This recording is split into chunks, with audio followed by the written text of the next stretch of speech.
Hi, இன்றைக்கான வீடியோவில் ஃப்யூச்சரை பற்றி பேசக்கூடிய 4 ஆக்சிலரி வேர்ப் பற்றி தான் பார்க்க போகிறோம். ஃப்யூச்சரில் நம்ம ஒரு விஷயத்தை பற்றி பேச போகிறோம், சென்டென்ஸ் மேக் பண்ண போகிறோம் அப்படின்னா இந்த 4 ஆக்சிலரி வேர்ப் மட்டும் தெரிஞ்சால் போதும். ஈஸியாக நீங்கள் சென்டென்ஸ் மேக் பண்ணி அதில் பேசிடலாம். ஃபஸ்ட்டு பாருங்கள், will be, will have been. Will அப்படின்னா ஃப்யூச்சரில் ஒரு செயலை நான் செய்வேன், போகிறேன், வா, அந்த மாதிரி பேசுகிறதுக்கு தான் யூஸ் பண்ண போகிறோம். இதோட ஃபார்மட் எப்படி இருக்கும் அப்படின்னா subject plus will plus verb 1. Will be அப்படின்னா ஃப்யூச்சரில் ஒரு செயலை நான் செஞ்சுட்டு இருப்பேன் அப்படின்னு சொல்கிறது, continuous. So subject plus will be plus verb plus ING, வேர்போட ஐஎன்ஜி ஃபார்ம் சேர்ந்து வரும். ஃப்யூச்சரில் ஒரு செயலை நான் செஞ்சுக்கிட்டு இருப்பேன் அப்படின்னு சொல்கிறதுக்கு தான் வில் பி யூஸ் பண்ணுவோம். வில் ஹாவ், இந்த வில் ஹாவ் எங்கே யூஸ் பண்ணுவோம் அப்படின்னா இதுவும் ஃப்யூச்சர் தான், ஆனால் எந்த இடத்துல யூஸ் பண்ணுவோம் அதுதான் முக்கியம். ஃப்யூச்சரில் ஆக்ஷன் கம்ப்ளீட் ஆயிரும், சரியா? ஃப்யூச்சரில் கம்ப்ளீட்டான ஆக்ஷனை பற்றி பேசுகிறதுக்கு தான் வில் ஹாவ் யூஸ் பண்ணுறோம். ஃப்யூச்சரில் இந்த செயல் கம்ப்ளீட் ஆகிருக்கும் அப்படின்னு சொல்கிறதுக்கு தான் வில் ஹாவ். நாளைக்கு நான் போயிருப்பேன், இன்றைக்கி சாயந்தரத்துக்குள்ளே நான் படிச்சிருப்பேன். ஸோ ஃப்யூச்சரில் இதை நான் செஞ்சுருப்பேன், நடந்து முடிந்த செயல் கம்ப்ளீட் ஆனதை பற்றி பேசுகிறதுக்கு தான் வில் ஹாவ் யூஸ் பண்ணணும். Subject plus will have plus verb 3 form இதுக்கு. வில் ஹாவ் பீன், இந்த வில் ஹாவ் பீனை நம்ம மோஸ்ட்லி யூஸ் பண்ணுறது இல்லை. ஏன்னா நான் 5 வருஷமாக இப்படி இருக்கேன், 4 வருஷமாக படிச்சுட்ருக்கேன், 10 வருடமாக இந்த இடத்துல இருக்கேன், இந்த மாதிரி லாங் டியூரேஷனை பற்றி பேசுகிறதுக்கு தான் வில் ஹாவ் பீன் யூஸ் பண்ணுவோம். இதோட form subject plus will have been plus வேர்போட ஐஎன்ஜி. வில் ஹாவ் பீன் எங்கே யூஸ் பண்ணணும்? ஒரு லாங் டியூரேஷனை பற்றி பேசுகிறதுக்கு.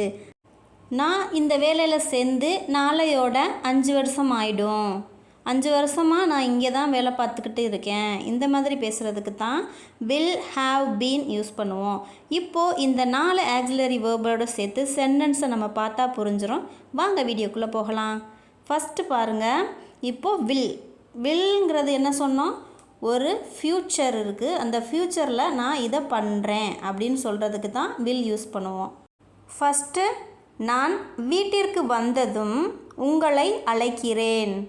நான் வீட்டுக்கு வந்ததும் உங்களை அழைக்கிறேன் அப்படின்னு சொல்கிறாங்க. ஸோ ஃப்யூச்சர், சரியா? நான் வீட்டுக்கு வந்தோன்னே நான் உங்களை கால் பண்ணுறேன் அப்படின்னு சொல்கிறது.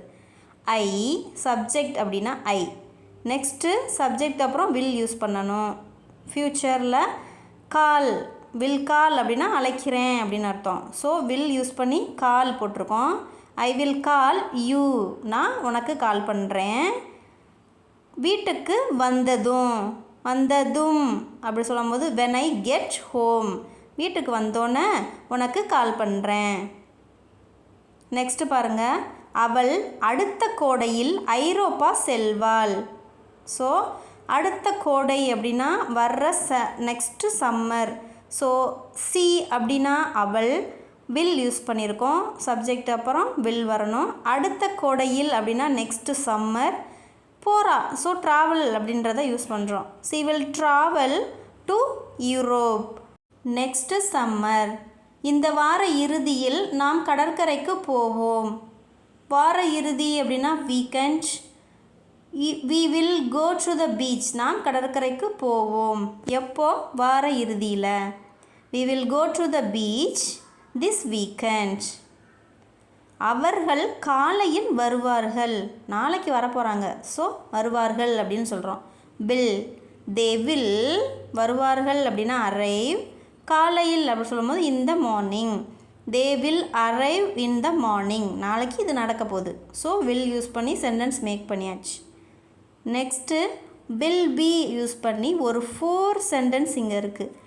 வில் அப்படின்னா நாளைக்கு நான் போகிறேன், நாளைக்கு வர்றாங்க, இந்த மாதிரி ஃப்யூச்சரை பற்றி ஒரு லைனில் சொல்கிறோம். இது வில் பி எங்கே யூஸ் பண்ணணும் அப்படின்னா நாளைக்கோ ஃப்யூச்சர்லேயோ ஒரு செயல் நடந்து கொண்டிருக்கும் அப்படின்னு சொல்கிறதுக்கு தான் வில் பி யூஸ் பண்ணணும். அவள் தேர்வுக்கு படித்து கொண்டிருப்பாள். ஸோ நாளைக்குன்னு வச்சுக்கிறோங்களே, நாளைக்கு அவள் படிச்சுட்ருப்பா அப்படின்னு சொல்ல போகிறோம். அவள் தேர்வுக்கு படித்து கொண்டிருப்பாள். சி அவள் வில் பி ஏன்னா அவள் படிச்சுட்ருப்பா, அப்போது வில் பி யூஸ் பண்ண போகிறோம். ஸ்டடியிங் இந்த செயல் கொஞ்ச நேரம் நடந்துகிட்ருக்க போகுது ஃப்யூச்சரில். அவள் இந்நேரம் தேர்வுக்கு படித்து கொண்டிருப்பாள். She will be studying for the exam. எக்ஸாமுக்கு படித்து கொண்டிருப்பாள். For the exam. ஓகேவா? ஒரு செயல் நடந்துகிட்ருக்கு. நான் உங்களுக்காக காஃபி கடையில் காத்து கொண்டிருப்பேன். நான் உங்களுக்காக காத்துட்ருப்பேன் அப்படின்னு சொல்கிறாங்க. கொஞ்ச நேரமாக காத்துட்ருக்க போகிறாங்க. So I will be waiting. காத்து கொண்டு இருப்பேன் அப்படி சொன்னால் will be waiting. For you உங்களுக்காக. At the coffee shop coffee கடையில் வெயிட் பண்ணிட்டு இருப்பேன். ஸோ நான் காத்துட்ருப்பேன். ஃப்யூச்சரில் இது நடக்க போகுது. நாளை போட்டிக்காக அணி பயிற்சி செய்து கொண்டிருக்கும். எங்கப்பா நம்ம டீமு அப்படின்னு கேட்குறப்போ அவங்க பயிற்சி செஞ்சிட்ருப்பாங்க, ப்ராக்டிஸ் பண்ணிகிட்ருப்பாங்க. நாளைக்கு போட்டி இருக்குல்ல. The team will be practising for the tournament tomorrow. நாளை போட்டிக்காக அவங்க பயிற்சி செய்து கொண்டிருப்பார்கள். ஸோ நம்ம வில் பி யூஸ் பண்ணியிருக்கோம். இங்கே டீம் அப்படின்னு சொல்கிறனால செய்து கொண்டிருக்கும் அப்படின்ற எழுதியிருக்கோம். நெக்ஸ்ட்டு அடுத்த ஆண்டிற்குள் அவர்கள் ஒரு புதிய வீட்டில் வசிப்பார்கள். அடுத்த வருஷத்துக்குள்ளே அவங்க ஒரு புது வீடு வாங்கியிருப்பாங்க, அந்த வீட்டில் அவங்க இருப்பாங்க. ஸோ வில் பி யூஸ் பண்ண போகிறோம். பை நெக்ஸ்ட் இயர் அடுத்த ஆண்டுக்குள்ளே they will be living in a new house. வீட்டில் வசிச்சுட்ருப்பாங்க. வில் ஹாவ் யூஸ் பண்ண போகிறோம். இந்த வில் ஹாவ் யூஸ் பண்ணுறது எதுக்கு அப்படின்னு முன்னாடியே பார்த்துட்டோம். ஃப்யூச்சரில் கம்ப்ளீட்டான ஆக்ஷனை பற்றி பேசுகிறதுக்கு தான் வில் ஹாவ் யூஸ் பண்ணுவோம். பாருங்கள், அவர் அடுத்த வாரத்திற்குள் புத்தகத்தை படித்திருப்பார். ஓகேவா? நெக்ஸ்ட்டு வீக்குக்குள்ளே அவர் புத்தகத்தை படித்து முடிச்சிருப்பார் அப்படின்னு சொல்கிறதுக்கு தான் படித்திருப்பார் அப்படின்னு போட்டிருக்கோம். He will have read the book by next week. ஓகேவா? ஃப்யூச்சரில் அந்த ஆக்ஷன் கம்ப்ளீட் ஆகிருக்கும் அப்படின்னு சொல்கிறதுக்கு தான் வில் ஹாவ் யூஸ் பண்ணுறோம். வேறு ஒன்றும் இல்லை. He will have read the book by next week. Next week அப்படின்னா அடுத்த வாரம், அடுத்த வாரத்திற்குள் அப்படி சொல்லும்போது பை நெக்ஸ்ட் வீக். அப்போ ஹீ வில் ஹாவ் ரீட் அப்படின்னா படித்து முடித்திருப்பார், படித்திருப்பார். கம்ப்ளீட்டான ஆக்ஷனை பற்றி சொல்கிறதுக்காண்டி வில் ஹாவ் ரீட். நெக்ஸ்ட்டு பாருங்கள், அவள் மாலை 5 மணிக்குள் அலுவலகத்தை விட்டு வெளியேறி விடுவாள். ஸோ 5 மணிக்குள்ளே அவள் போயிருப்பா அப்படின்னு சொல்கிறாங்க. ஃப்யூச்சரில் இந்த ஆக்ஷன் நடந்து முடிஞ்சிருக்கும் அப்படின்னு சொல்கிறாங்களா, போயிருப்பா அப்படின்னு. ஸோ அவள் அப்படின்னா சி. வில் ஹாவ் லெஃப்ட் போயிருப்பா, வெளியேறி இருப்பாள் அப்படின்னா left. Will have left the office. ஆஃபீஸ்னால் அலுவலகம். By 5 PM. 5 PM எப்படி போடுறோம், மாலை அப்படின்றதுனால 5 PM. She will have left the office by 5 PM. So புரிஞ்சிருச்சா? ஃப்யூச்சரில் கம்ப்ளீட்டாக இருக்கும் அப்படின்ற சொல்கிற விஷயத்துக்கு தான் வில் ஹாவ் யூஸ் பண்ணணும். நீ வருவதற்குள் நாங்கள் இரவு உணவு சாப்பிடுவோம் அப்படின்னு சொல்கிறாங்க. We will have dinner. Will have dinner அப்படின்னா சாப்பிட்ருப்போம், சாப்பிடுவோம். By the time you arrive நீ வருவதற்குள்ள, அப்போது வர்றதுக்குள்ளே நாங்கள் சாப்பிட்ருவோம் அப்படின்னு சொல்கிறாங்க. நாளை காலைக்குள் நான் வீட்டை சுத்தம் செய்திடுவேன். நாளை காலைக்குள்ளே நான் வீட்டை சுத்தம் செய்து விடுவேன் அப்படின்னா செஞ்சுருப்பேன். நாளை காலைக்குள்ளே நான் சுத்தம் செஞ்சுருப்பேன்னா ஒரு கம்ப்ளீட்டான ஆக்ஷனை பற்றி சொல்கிறது. I will have cleaned. Will have cleaned அப்படின்னா சுத்தம் செய்திருப்பேன், நான் செஞ்சு முடிச்சிருப்பேன் அப்படின்னு சொல்கிறாங்க. The house by tomorrow morning. அந்த காலைக்குள்ளே நான் இந்த செயலை செஞ்சுருப்பேன். அப்போது ஃப்யூச்சரில் அந்த ஆக்ஷன் கம்ப்ளீட் ஆகிருக்கும்.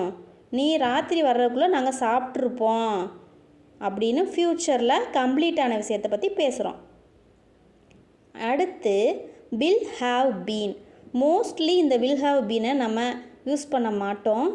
வில் ஹாவ் பீன் எங்கே யூஸ் பண்ணுவோம் அப்படின்னா இந்த டியூரேஷன் பற்றி பேசுகிறதுக்கு மோஸ்ட்லி யூஸ் பண்ணுவோம்.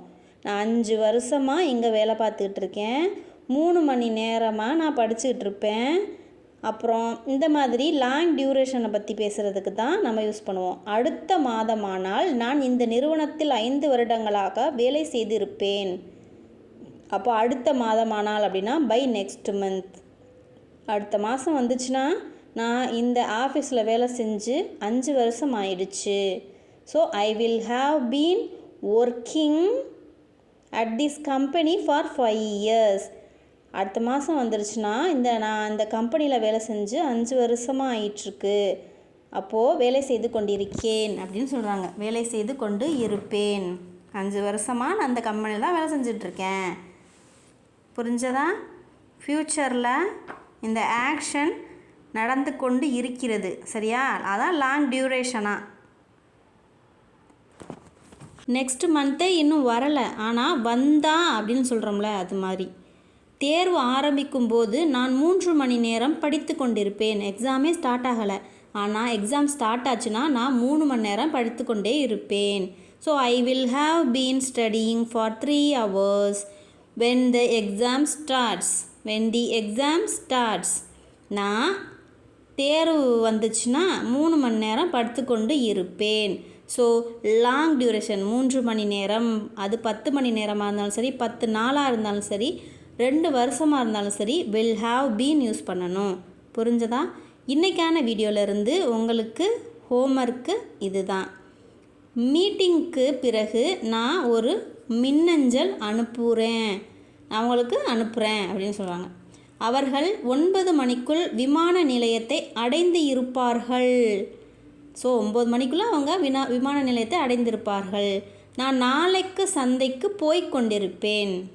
ஸோ இந்த 3க்கான விடையை நீங்கள் கமெண்ட் பண்ணுங்கள்.